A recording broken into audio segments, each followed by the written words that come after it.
Okay, we'll have to learn today. We're starting exactly on top of Daf Gimel, right on the top. Harkayin Shuach Pareda. Thank Hashem that you're able to insert every day. It's about learning. We should have to do some English immediately. Learning for Rav Shleima, Father, and for Naftali, and Minucha Bela. Okay, let's begin right away. It's a lot to cover before we have to run to sleep. So we're talking about different things that take precedence over other things. So one of the things we mentioned was something that's more frequent, that takes precedence over something that's less frequent.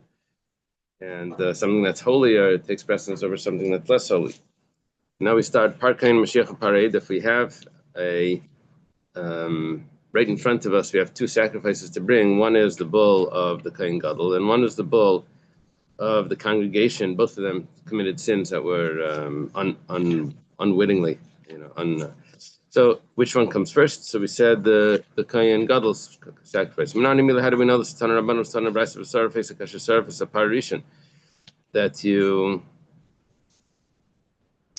you burn the animal as you burnt the first one. Why does it have to say the first one? That it comes first before the Para'eda. So just 1 second. Says the part of the Kohen Gadol is written first before the Par Helam Davar Shel Tzibur, and then when it talks about the Par Helam Davar Shel Tzibur, it says that you do the same thing that you did to the first one. Why does it say the first one? It's coming to tell me that comes first. You have these two animals ready to be sacrificed. The Par Kohen Mashiach comes first. There's one that gives atonement and one that gets atoned. Now, both of them are for atonement, but usually the Kohen Gadol is there to bring atonement for the people, and the people are usually there to receive atonement.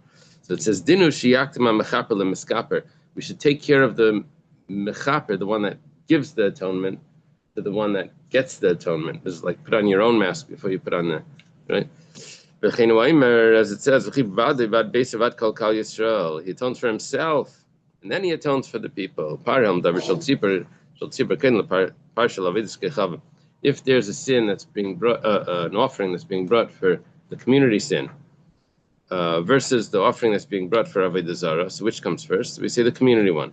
My time, because one of them is a chatas, and the first one is a chatas, the sin offering of the people. Another one is an ayla. The par of Avodah Zarah is the ayla. There's both two sacrifices brought for there, but one of them is the ayla. The par is the ayla. Betanya, it was started by Svikravich as a shelachatas rishayna. It says that you bring the one that was the chatas first. Matam lema. Why does it have to say this? It says that you bring it first. If it's to tell me that the chatas comes first, it says the second one is an ayla. Rather, it's coming to tell me to set a precedent that all chatas, all sin offerings, always come before burnt offerings. I think in Tanya it says this. The first you cleanse the sin, and then you bring the gift. The oila is the gift. You don't bring the gift before you get atonement for the sin. Even if it's a chatas ha'ayif, it smells really good. Even the chatas ha'ayif, the bird offering, the bird sin offering comes before the oilas behema, this is a big offering. That's a little offering, but because it's a sin offering, it comes first. Even the sin comes before, even if the size is, even if there's other factors. Well, now this contradicts what we just learned, because the par of Avodah Zarah, if the community commits Avodah Zarah, so then there's two sacrifices that need to be brought. There's the par and the sire, the bull and the goat. Now the par is the oila, the bull is oila, like we just learned before, and the sire, the goat, is the chatas. Which one is brought first? The par is brought first. Am I? What are you telling me? Hi chatas v'oila. It contradicts the rule you just told me that you always bring the sin offering first. Amri Maravish made a Rava Bar Mari, or Rava Bar Mari. They said in the West, in Eretz Yisrael, chatas avedis kechavim chseira aleph. you look in the parsha, there's an aleph missing from the word chatas. The word chet is spelled ches aleph, and then chatas is the sin offering. But there's supposed to be an aleph that's missing the aleph. It's coming to teach me that this chatas is missing one of the factors of being a chatas, that it doesn't, instead of being brought first, it's brought second. Okay. Rava says kamishpat ksivbe. It says according to its law. And what do we mean according to its law? It means the way it's written. And since one of them, since the oila was written first, so you bring it in that order. The goat of Avodah Zarah is brought before the goat of the Nasi. The Nasi means the king. My taima, you bring before the king's sacrifice. My taima, because the community comes before the individual, even if he's a king, but he's still an individual, which is surprising. You would think the king is considered a public. So Nasi Kaitan Lasiriach, I guess in regard, he is considered public, but regards to the public, he's considered individual. So Nasi Kaitan Lasiriach Yachid, my taima. Why is the goat of the Nasi come before the individual Karban Chatas? My time Haimelech Vayhedit, because I know you have two individuals, but this one is an individual, and this one is a melech, a king, and this one is a commoner. Seiras Yachid came Lekivsas Yachid. The goat of the individual comes before the sheep of the individual. That means when someone brings a sacrifice, they have an option. You get to choose. Which sin offering would you like? The female sheep or the female goat? So the Brisa says, whatever you choose, but if there's two waiting in line, which one comes first?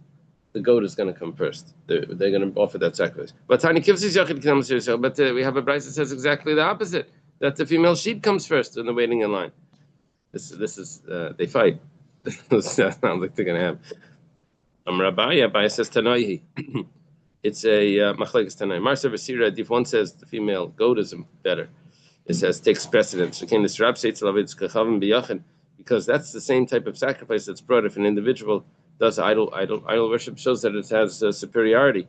Maser Kivsa Difa Shkin Nisrab Sabalia. Other one says the sheep comes first because the animal is slightly larger, because it has a fat tail that was brought. Aimer Kaidam Lekeves. Haba Imai. The Karban Aimer comes before the sheep that's brought together with it. The two breads that are brought on Shavuos, the Aimer is brought on Pesach, the breads are brought on Shavuos, come before the sheep that's brought with them. Zehaklal. The rule is Davar ha'aba begin liyoim, come Davar ha'aba begin lechem. Begin means beglal, because of. Something that comes because of the day is brought before, that's the thing that comes because of the bread. As the sheep only comes because of the Aimer or because of the 2 loaves of bread. And the two loaves of bread and the Aimer come because it's the holiday. So the primary one is the bread, that comes first. And then what comes because of that comes second. A man comes before a woman to rescue or to return a lost object, and probably, although there's one reason that could be given because the man does more mitzvahs than the woman, so he takes precedence. But another reason could be because he could assist better in saving the next one. Put on your own mask first. However, this rule does not apply if there's a woman in captivity, or if a woman needs to be dressed. 2 people standing there, they need clothing. Put the clothing on the woman first, because she has more shame than the man. And you can see this in the men's mikveh, right? Men just walk around, it's fine. And then when it comes to captivity, then women in captivity, there's more of a danger of women in captivity than men in captivity. If both of them have that sort of danger, if the rape could be on a man or on a woman, so then the Ishkaid and Lisha, we rescue the man first, because that's more abnormal than for the woman. You have 3 people in prison. This is not a joke. You have him, his father, and his teacher. So who kaidim l'Rabbi? Of course, he gets saved. He can save himself. So he saves himself first, even before his teacher. Rabbi kaidim l'Aviv, but his teacher comes before his father. Unless his father taught him, or if his father pays for his tuition. Aviv kaidim. Unless his father what? Pays for his tuition. Ima kaidemes lekulam, but the mother comes before all of them. He rescues his mother even before himself. Isn't that nice?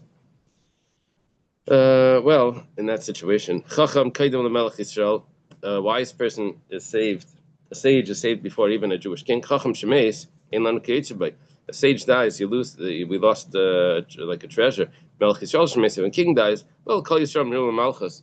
Every person could be king. Even talk to the taxi drivers. They've got the opinion, so anyone could do that, right? What is that? Uh-huh. Melech kaidem lekain gadol. King comes before a kain gadol. Shnemar vayemer melech lahem kechui machem avdi adinechem. The king says to them, "Take the servants of your master." Who's your master? Means the king is the master. Kain gadol kaidem lenavi. The kain gadol comes before the prophet. It says that he anointed him there. That tzaddik HaKayin, this is probably by Shlomo, tzaddik HaKayin and Nasan HaNavi, the Kayin came before the prophet. Hiktim tzaddik l'Nasan. You see the Kayin, whose name was tzaddik, comes before Nasan, who was the prophet. We have another pasuk with this. Shmana Yeshua Kayin Gadol, Kayin Gadol Atav Yacha. Tell the Kayin Gadol, you and your friend. How could that be a proof? Maybe his friend or his friends are just commoners. Because they're men of wonder. I guess. And wonder means a prophet. King of the who could the king of the was? It says when the was running away and asked for a nebuah, said he didn't get it preached it. But it's already possible to explain this power. King has more power than the king of God. Okay. As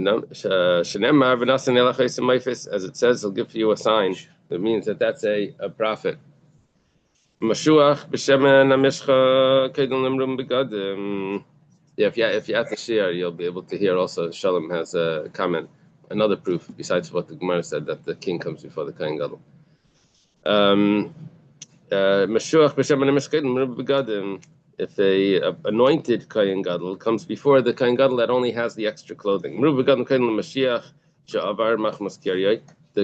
Kohen Gadol that has the extra clothing, he still comes before the Kohen. He would come before a Kohen Gadol that's not a Kohen Gadol right now because he's tummy. Mashiach she'avar machmaskeria kedem avar machmasumumai. But someone that's not a Kohen Gadol because he's tummy comes before someone that's not a Kohen Gadol because he has a mum. But even though he does not a Kohen Gadol right now because he has a mum, but let's say he would still come before the Kohen Gadol of Or. There was one Kohen Gadol that would go out to battle. A second. Mashuach Muhammad Kedem Maskan, and the Mashuach Muhammad comes before the deputy.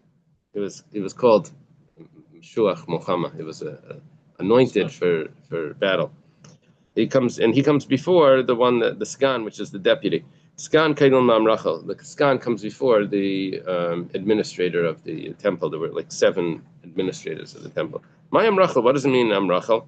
It's a Persian or Greek word. Amrav Chizda Amar Kula. It's a compound word. Amrachel is Amar Kula. Is that a modern Hebrew word? Amrachel. Amar Kula means he says everything. He has the last say. Amrachel Kedem LeGizber. He comes before the treasurer. Gizber Kedem LeShmishmer. Similar to the word Makola. It's like the store that has everything. Interesting. Who's telling us? Israel, such a great place. Said wherever he went to science, Makola. It meant Miklat. The room, the safe room. Okay. Gizbar Kaidem L'Roish Mishmar, the Gizbar, the treasurer comes before the head of that household, or the head of that. The Mishmar is the entire family. Reish Mishmar Kaidem L'Reish Beisav, and the head of the family comes before the head of that household. Reish Beisav Kaidem L'Kain Hedit, and the head of the household comes before a regular Kain. Ibaylo. Where's the question? Linyan Tuma. Let's say you have in front of you, all of this we were talking about rescuing. Who comes first? Let's say we have another problem. We have a mace mitzvah, a corpse, and we have 2 people in front of you that should not become tummy. However, for a corpse, they do become tummy. For a corpse that there's no one there to bury him, so they do become tummy. So the Indian Tuma, Sagana Mashuach Muhammad. Let's say we have the deputy high priest, or we have the high priest that's meant to go to battle, the leader of that. So who should become tamei? So Ezemem Kaidim, who comes first? Amar Marzuch Beit Rav Nachman Tashma. Marzuch said, the son of Rav Nachman says, "Come and listen. The Tanya was studying in the Brisa. Zagana Mashuach Muhammad Sheyam Halchim Baderech." Exactly this Brisa.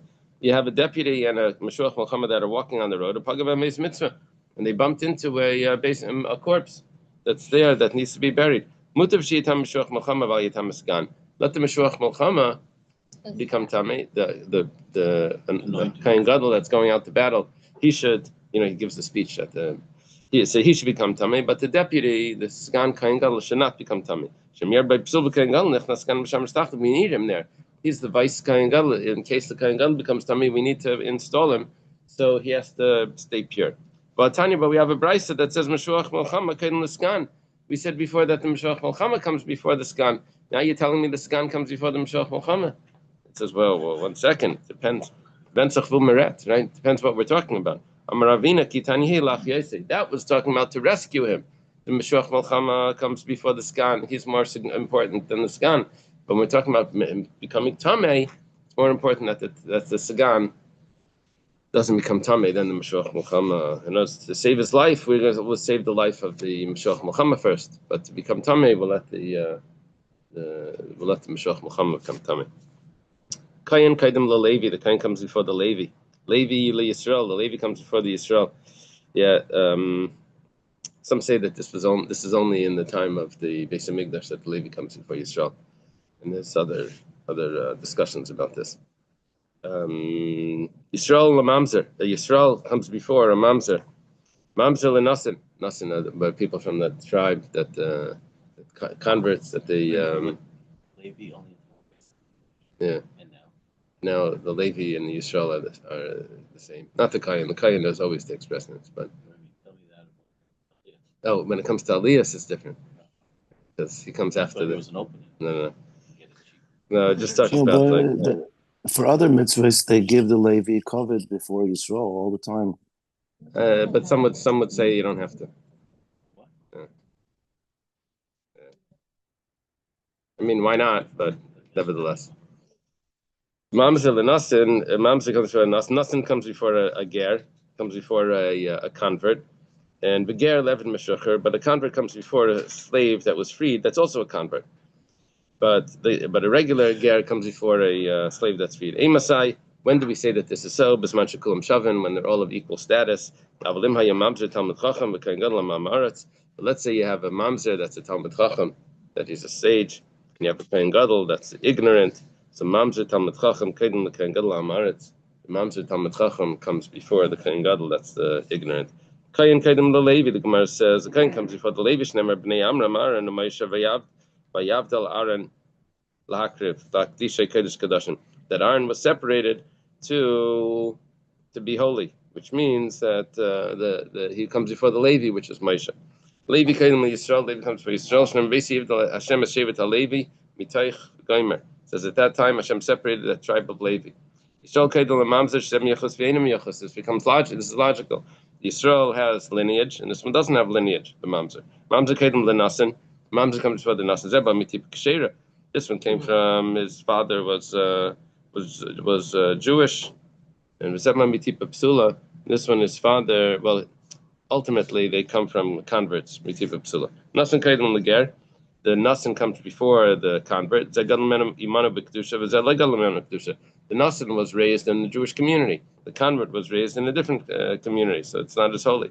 The convert comes before the slave that was freed. The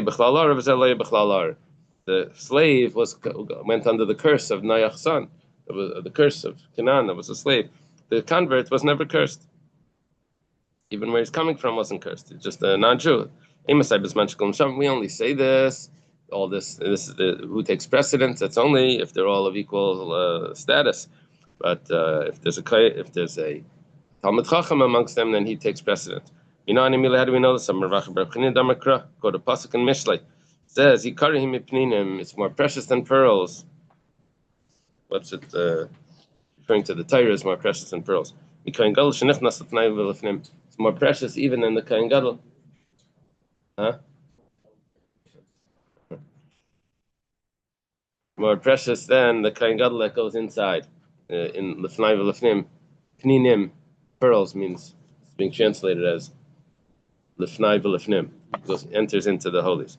Tanya Reb Shimon Bar Yochai Yomer, B'dinu she'yakim evim shuch leger. Really, a freed slave should come before the convert, because the slave grew up in the Jewish house. The convert grew up in a community outside the Jewish community.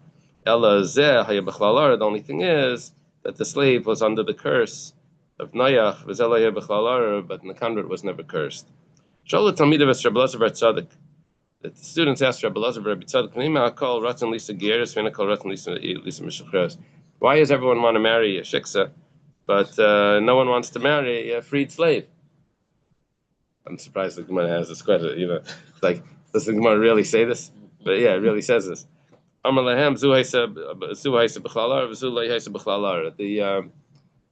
doesn't give the answer I was expecting, but this was cursed and this one was not cursed. Another pshat.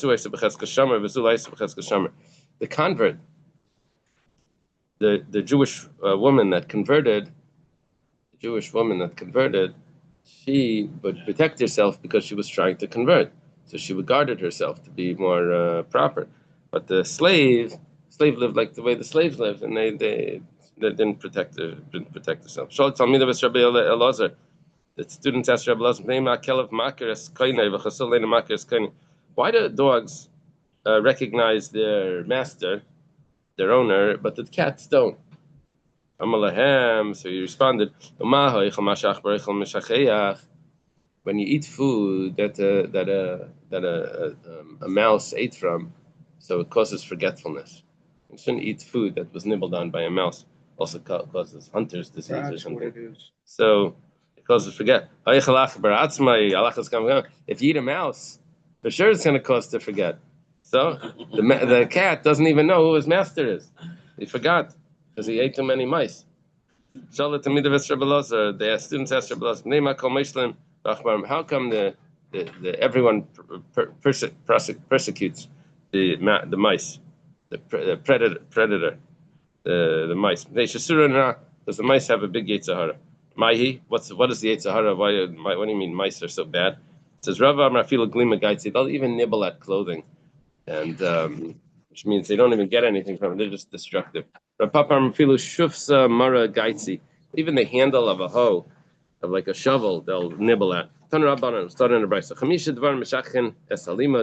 5 things that cause forgetfulness. I can't remember what they are. No, I'm kidding.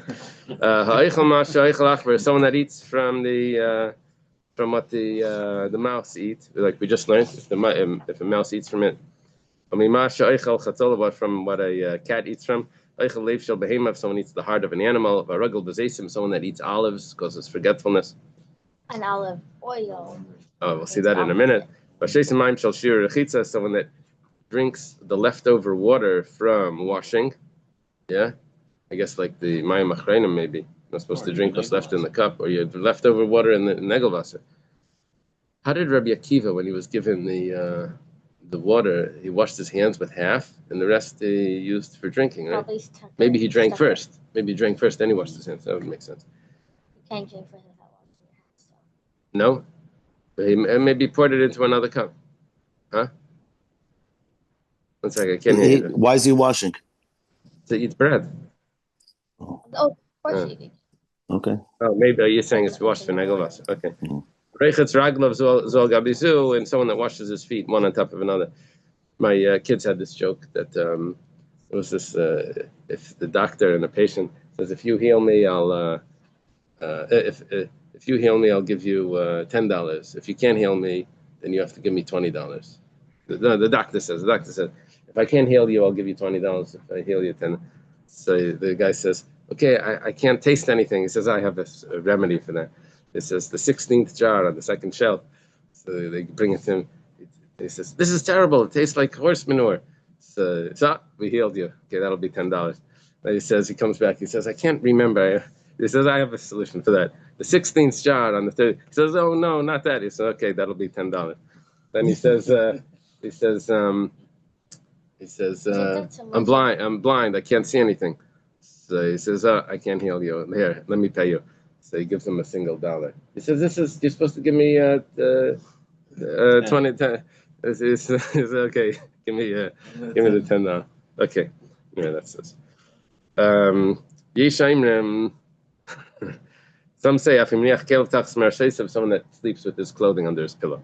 Chamisha Dvarim, there's 5 things. Meshivin Asalimad. They cause you to remember. Isn't it isn't that knock of stories from the Rambam? Yeah, probably. So they cause you to remember. Pas pechamen, bread that's baked on coals. For sure the coals themselves. Now, what does he mean? He's eating the coals?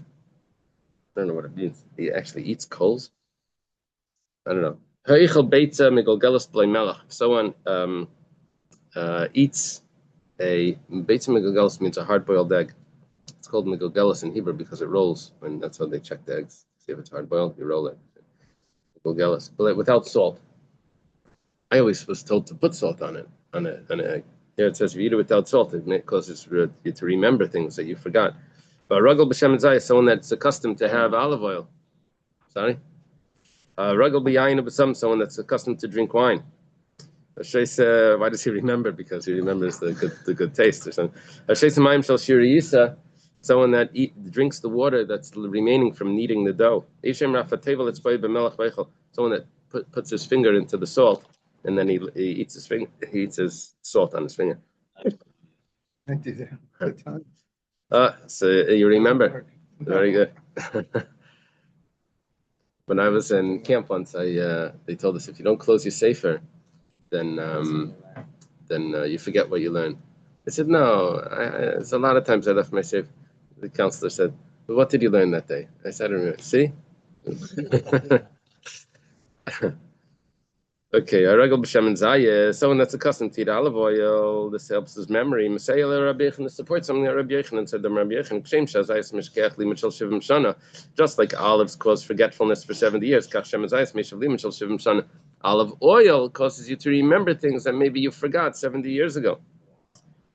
Yael Khan, who was a great genius, he smoked. He always smoked, and then he had some sort of surgery. He stopped smoking, and he said after he stopped smoking, he remembered things that he had forgotten for years. My marim, that he came back. Anyway, a ruggle behind it. That's what I heard. A ruggle behind it, someone that's accustomed to drink wine and spices. Misayle l'rava, this supports rava. Damarava, you might remember this from Tanya. Chamra v'rechni pikchen, wine and smells, good smells, make a person wise. Let's buy a melach, not too much wine, isn't it? Someone that dips his finger in salt. We're only talking about one finger. Kitanai, this is actually a machlaikas. Rabbi this says only one finger. Then just put stuff on it. So he dips salt in it. Nothing that can lick it. He has to lick it. Rabbi Yisrael says one. Rabbi Yisrael says 2, but not 3. The simanach kamitza. The siman is kamitza. Kamitza is the ring finger. So what you do is, if you fold the finger down, it leaves you with 1 on one side and 2 on the other side. So that's to remember the machlaikas. All right. There are 10 things that cause a person that it's difficult for him to learn. He won't be able to understand well. Like the Rosh used to yell at us, "What did you drink your negelwasser? Or you ate chalavakum?" If you didn't understand the share, he would like, were you there? No, you weren't there, Josh. If someone walks under the bit, the muzzle of the camel, that's for sure. If he goes under the camel himself, it causes him that he won't be able to understand the learning. He walks between 2 camels. Walks between 2 women. Or a woman that walks between 2 men. Someone that goes under the bad smell of a carcass. Someone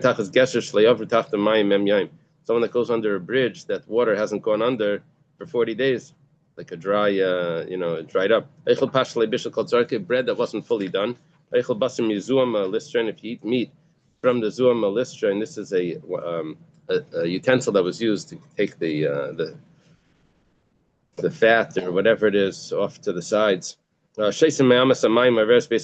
drinks from a stream of water that goes through a cemetery. Someone that looks at the face of a corpse. Some say someone that reads the writing that's on top of a grave. Do that. I don't, look at the tombstone. I don't know what it means. It was taught in a Bryce. Okay. But the comment. Some of the commentaries say that you're not supposed to walk between two women and not to a woman between men. Some say that it causes distracting thoughts, and that will cause that a person isn't able to concentrate on his learning. So it's like a very rational explanation for that.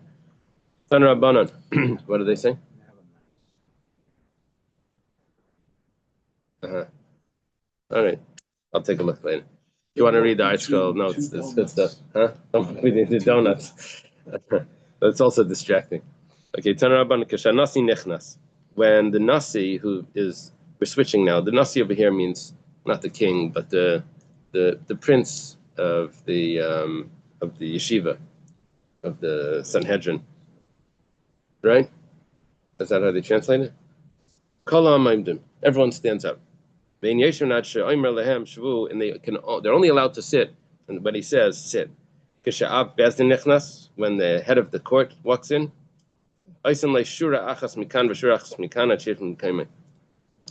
there's a row on each side of the aisle that stands up. About the favor. First, like us, if it's shakua or bullet. Okay. So but he ends up saying that even if it's shakua, maybe you shouldn't. Because usually they were saying that if it's bullet, you shouldn't, but because hakika. But then he says, however, when you put a stone on the matzeva, that takes that away. Now, who do they quote that from? Oh, okay.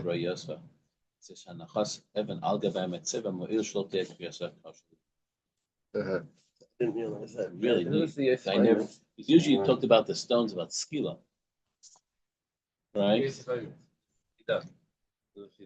Wow. Okay. It was just we never always. But Moshe said that he read in the Masifta Gemara that if you put a stone on the kever, it takes away the problem of reading from it, like the olive oil on the olive. That's amazing because we're looking for a source for that. So that's great. Yeah. Yeah. Okay. So when the Bezdin comes in, we have to say Moshe is our teacher. Yeah. There's much more. Okay, so one row stands up and on either side until he sits down. When the sage walks in, so as he's walking through, one stands and one sits. One stands, one sits. So they get up and sit as he's passing. So there's different levels of standing up. Bnei Chachamim, the children of the Talmid Chachamim,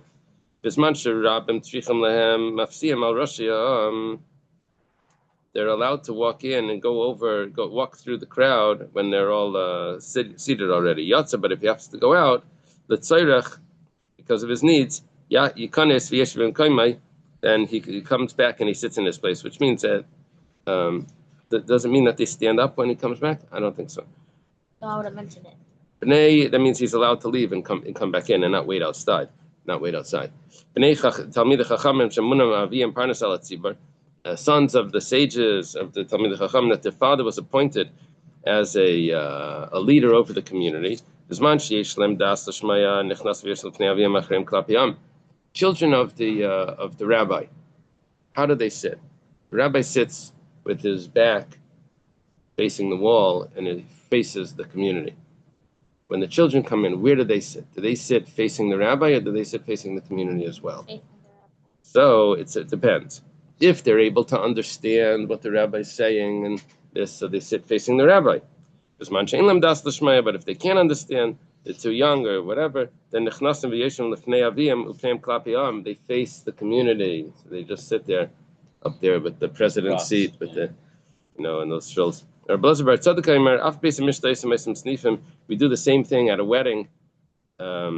We sit them at by the elders, whatever. And Amar Mar. So the minhag of standing up nowadays when the power comes down does not date back then because they didn't mention it, but now they mention something about the wedding. No, this was talking about we're just seating at the wedding. Yeah. But nowadays we stand up. Yeah, and the kala, you stand for the queen, you stand for the king, you stand for the queen, and they're called the Amar Ma Yatzel Tzarech. If he went out to use the bathroom, Nichnas V'Yeshim Kami, he comes back in and he sits in his place. Amar Papali Amar Lektanim. That's only if he went out for number one. But if he goes out for number two, then he should not come back in and sit down. It's considered negligence. You should have gone to the bathroom before you came in. That you should have taken. But the number one, that's can't go to the bathroom before. People have to go in the middle. Rav says in the name of Rav, person should accustom himself to go to the bathroom, number two, to relieve himself in the morning and in the evening, so that he shouldn't have to go far to be able to relieve himself, because during the daylight it's hard to find the place. You have to go far out of the city to find the place, but at night you can find the place. Amar Rav, but now that people are weak, so even for Gedolim, you're allowed to go back in. It's not considered negligence. Rabbi Elazar bar Tzadok Raf Beis Mishta Esim Esim Snifim. Rabbi Elazar bar Tzadok says even in the house, in the wedding house, they make them the children sit next to the parent, next to the father. That's a leader. Amarava b'chay avim b'fnei avim. While the father's alive, they sit in front of the father. Okay, because of the honor of the father. Now, the next Gemara, I know it's a little long, but we'll learn it on Sunday at the Siyam. So on Sunday, bring a Gemara Zvachim, or the new Gemara. The Shir will be on Zvachim, not on this. At the Siyam, we'll finish this class. It's all one story, right after Shachris. We'll learn at 6 time. We'll learn at 6. Slichas is probably 7:30. We'll go to Slichas, and then 8 o'clock Minyan. I guess 8:40 it will be the Siyam. If you're here. All right. Have a good day, everyone. Have a good Shabbos. Shkoyach. I'm rushing.